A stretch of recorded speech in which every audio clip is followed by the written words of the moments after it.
Desert turns into river, the most insane construction that shocked the world. Imagine waking up one day and discovering that an entire desert, that place where there's only hot sand and nothing else, suddenly transformed into a giant river. Sounds like a movie, right? But it's not.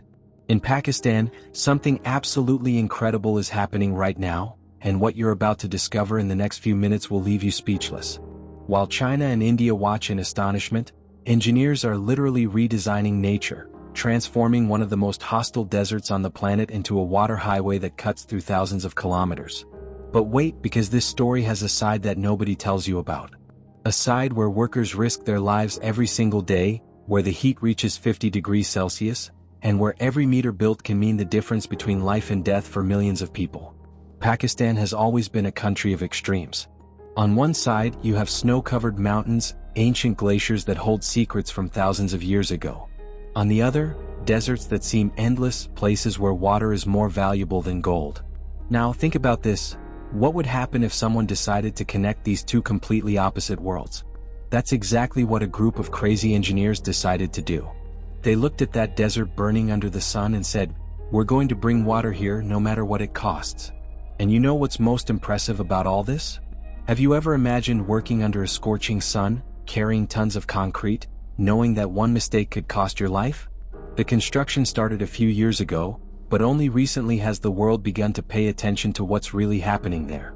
We're talking about a project that involves hundreds of kilometers of gigantic canals, dams bigger than 30-story buildings, and a water highway that's literally changing the face of the desert. But here's something that will surprise you. Many of these constructions are being done without the minimum safety standards. Workers operate heavy machinery without adequate training, dig tunnels without proper structural support, and work 16-hour shifts under conditions you wouldn't wish on your worst enemy. By the way, tell me in the comments, where are you watching this video from?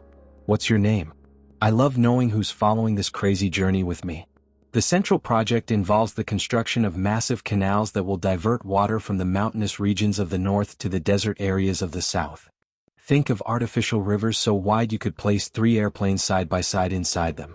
The idea is simple in theory, but in practice, it's an engineering nightmare. They're digging through rocks that have existed for millions of years, diverting natural water courses, and creating an irrigation system that will transform millions of hectares of dead land into fertile fields. The dams being built aren't just for storing water. They're going to generate enough electrical energy to light up entire cities, control floods that used to kill hundreds of people every year, and ensure there's never a water shortage for agriculture again. But there's a detail that gives everyone chills. Some of these dams are being built in seismic zones, places where earthquakes can happen at any moment. The most shocking part? The insane speed at which all this is being done. While developed countries would take decades to complete a project of this size, Pakistan is doing it in just a few years. Oh, well, that's where things get complicated. Thousands of workers work day and night, literally. 24-hour shifts aren't uncommon. Men sleep in makeshift tents in the middle of the desert, wake up when it's still dark, and work until their hands bleed. Many don't even have adequate protective equipment. Helmets? Sometimes. Gloves? Rarely. Safety boots? Forget it. It's a race against time, where the schedule matters more than individual safety. And you know what's scariest? In recent months, dozens of accidents have been reported, but few made it to international news. Now, if you're enjoying this story and want to see more content about insane constructions and projects that defy logic, don't forget to leave that like down below and subscribe to the channel. This really helps us continue bringing these incredible stories to you. Turn on notifications too, because there's a lot of crazy stuff coming. But let's go back to the desert. The transformation happening there is something that needs to be seen to be believed. Areas that were completely dry, where not even a cactus could survive, now have running water. Farmers who could only plant once a year before, if they were lucky, can now do 3 for harvests. Children who were born in villages where drinking water was a rare luxury can now shower every day. Sounds like a miracle, right? But every miracle has its price. The environmental impact is gigantic. Entire ecosystems are being altered. Animals that had lived for generations in certain areas are being forced to migrate. Natural rivers are drying up because their water is being diverted. And nobody knows for sure what the long-term consequences will be. The engineers behind this project say they've calculated everything. That they've studied every variable, every possible consequence. But how can you predict what will happen when you mess with nature on such a massive scale? The truth is nobody knows. This is a giant experiment happening in real time, and millions of people are betting their lives on it. The dams being built are monumental structures. We're talking about concrete walls over 150 meters high capable of holding billions of liters of water. The construction of each of these dams requires an absurd amount of material. Cement, steel, rocks, everything being transported to remote locations where there isn't even a proper road. Giant trucks travel improvised paths in the middle of mountains, risking falling into ravines at every turn. And there's another aspect that few people talk about: the displacement of entire communities. Thousands of families who had lived for generations in valleys that will now be submerged are being forced to leave. Imagine having to abandon the house where your grandparents were born, where your children grew up, all because a dam is going to flood everything. The government promises compensation, new houses, a better life. But does that really happen? Stories of families who received much less than promised are common. People who lost everything and now live in temporary camps, waiting for a solution that may never come. It's the dark side of progress that nobody likes to discuss. The technology being used in this project is impressive, there's no denying it. Machines the size of buildings dig tunnels through entire mountains. Giant cranes lift pieces of concrete that weigh as much as commercial airplanes. Drones fly over construction areas 24 hours a day, monitoring every inch of progress. But here's the bizarre contrast. Alongside all this cutting-edge technology, you have workers using tools that seem to have come from a century ago. Pickaxes, shovels, wheelbarrows. In some more remote areas, that's exactly how the work is done. Not because it's the best way, but because it's the cheapest and quickest to implement. The canal system being created is a work of art in civil engineering. Main canals that are over 50 meters wide branch out into hundreds of smaller canals, creating a complex network that looks like the veins of a giant human body. Water flows through this system with calculated precision, distributed to different regions according to their needs. Automatic gates control the flow, sensors monitor water quality, and satellites track everything from above. It's a system that mixes the ancient and the modern in a way you never imagined possible. Fields that were once dust are now green, shining under the sun like emeralds in the middle of the desert. But what about the most important part of all? The water. Where does it come from? Mainly from the melting of glaciers in the northern mountains. Those ancient glaciers I mentioned at the beginning. And here's an inconvenient truth. With climate change, these glaciers are melting faster than ever. In the short term, this means more available water. But what about in 50 years? What about in 100? What will happen when these glaciers disappear completely? Scientists warn that this project may be based on a water source that won't last forever. It's like building your house on quicksand, just on a national scale. Agricultural production in the region has already started to explode. Farmers who could barely survive before are now exporting wheat, rice, cotton. The local economy is growing in a way never seen before. Small villages have transformed into cities in just a few years. Schools are being built, hospitals are appearing where there was nothing before. Children who probably would never have had access to education are now learning to read and write. It's a social transformation as profound as the physical transformation of the desert. But is it sustainable? Will all this still be working in 20 years, or will it be just another story of an ambitious project that failed? The workers who build all this rarely appear in official photos or in the government's promotional videos. They are invisible, anonymous, forgotten. But they're the ones who make it all happen. Ahmed, a 34-year-old worker who works on one of the dams, says he's seen 3 colleagues die in accidents in the last 2 years. We know the risks, he says, but we have no choice. It's this or starve to death. That's the raw reality that exists behind the impressive statistics and the beautiful numbers the government likes to publicize. Every meter of canal built represents sweat, blood, and sometimes lost lives. China and India, Pakistan's giant neighbors, watch all this with a mixture of admiration and concern. Admiration for the boldness and scale of the project.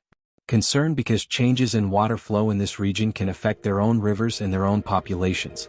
Water doesn't know political borders, and what Pakistan does on its territory can have consequences for millions of people in other countries.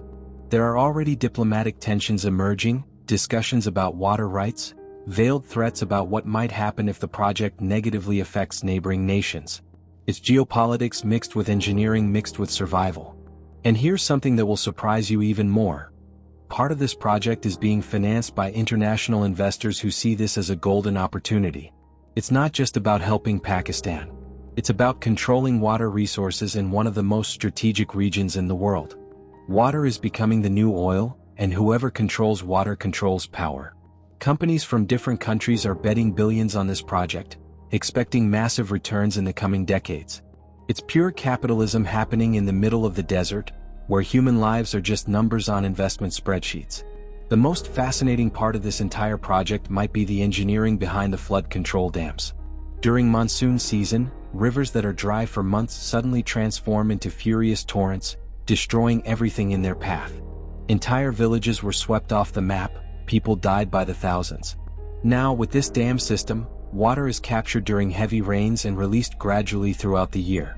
It's like taming a wild monster, controlling its brute force and transforming it into something useful. But taming monsters has always been dangerous, and a miscalculation can result in catastrophe. The desert is really transforming into a different place. Space satellites show before and after images that look like they're from two different planets. Where there was only brown and yellow before, now there's green. Small forests are starting to grow in areas where vegetation never existed. Birds that were never seen in the region are appearing, building nests, bringing life where there was only death before. It's almost poetic, if you forget for a moment all the suffering and danger involved in making this happen. Nature is adapting as it always does, but at what cost? The numbers are really impressive when you stop to think about it. We're talking about more than 5,000 kilometers of canals built or under construction. Dozens of dams of different sizes. Hundreds of thousands of workers involved. Billions of dollars invested. Millions of people who will have their lives transformed. These are numbers so large it's hard to even process. But numbers don't tell the complete story. Numbers don't talk about the 12-year-old boy who now goes to school instead of fetching water 10 kilometers away every day. Numbers don't talk about the farmer who can finally give his family a decent life. Numbers don't talk about the worker who lost his life when scaffolding collapsed. The energy generated by these dams is another crucial aspect. Pakistan has always suffered from constant blackouts, sometimes being without electricity for 18 hours a day in some regions. Imagine trying to live in the 21st century without reliable power. Without being able to charge your phone, without being able to refrigerate food, without being able to have light to study at night. The hydroelectric plants being built alongside the dams will generate gigawatts of clean energy. This means factories operating, hospitals running without interruption, students being able to study at night. It's transformation on a national level, affecting every aspect of people's lives. But let's talk about the elephant in the room: climate change. This entire project is happening at a time when the global climate is becoming increasingly unpredictable. Rain patterns that were reliable for decades are now a mystery. Temperatures are rising. Extreme weather events are becoming more common. How does a project of this magnitude adapt to this? The honest answer? Nobody knows for sure. The engineers included safety margins in their calculations, but these margins were based on historical data that may no longer mean anything in the new climate we're entering. It's like navigating completely uncharted waters, hoping for the best but prepared for the worst. The social transformation taking place is as profound as the physical transformation. Women who used to spend 6 hours a day fetching water now have time to learn professions, to study, to build businesses. Young people who previously only had the option of working on subsistence farms can now dream of other careers. It's liberation on a scale that previous generations never imagined possible. But there's also resistance. Traditional communities that have lived a certain way for centuries are being forced to change too quickly. Cultures are being lost, traditions are being forgotten. Progress always has victims, and these victims aren't always compensated fairly. The impact on local wildlife is something scientists are only beginning to understand. Species that were on the brink of extinction in some areas now have a chance to survive. But other species that depended on the dry desert are losing their habitat. It's a delicate balance being altered in ways that will take decades to be fully understood. Some animals are thriving, others are disappearing. The food chain is being reorganized. Predators are following their prey to new territories. It's evolution in real time, accelerated by the human hand. And here's something that will make you think. This project might be just the beginning. If it works in Pakistan, other countries with deserts and water scarcity will want to do the same. Imagine similar projects happening in the Middle East, in Africa, in Australia. Imagine deserts around the world being transformed into fertile land. Sounds utopian? Maybe. But 50 years ago, the idea of transforming the Pakistani desert into green fields also seemed impossible. Technology is evolving rapidly, and what seems like science fiction today could be reality in a decade. Humanity is literally redesigning the planet for better or worse. So, what can we conclude from all this? Pakistan is carrying out one of the most ambitious engineering projects in modern history. It's transforming desert into fertile land, bringing water where there was none, generating clean energy, and improving the lives of millions of people. But it's doing this in a way that puts lives at risk, that may have unpredictable environmental consequences, and that may not be sustainable in the long term. It's a massive experiment with millions of unknown variables. It's human boldness at its peak. It's hope and danger mixed in equal proportions. The question that remains is it worth it? You watching this now, what do you think? If it were your decision, would you approve a project like this, knowing all the risks involved? Or would you say the human and environmental price is too high? There's no easy answer. Each person will have their own opinion based on their own values. But one thing is certain. What's happening in Pakistan now will affect not just that country, but the entire world for generations yet to be born. And before I let you go, I want you to reflect on something. We live in an era where humanity has the power to change the planet itself. We can divert rivers, build artificial mountains, make it rain where it doesn't rain. But just because we can do something, does it mean we should? Where do we draw the line between necessary progress and dangerous interference with nature? These are questions that will define the future of our species. If you enjoyed this crazy journey through Pakistan's transformed desert, you can't miss the next video where we'll explore another absolutely insane project that's changing the geography of an entire country. It's going to be even more shocking, I promise. Until then, here's something to think about. Are we building the future or digging our own grave? Only time will tell.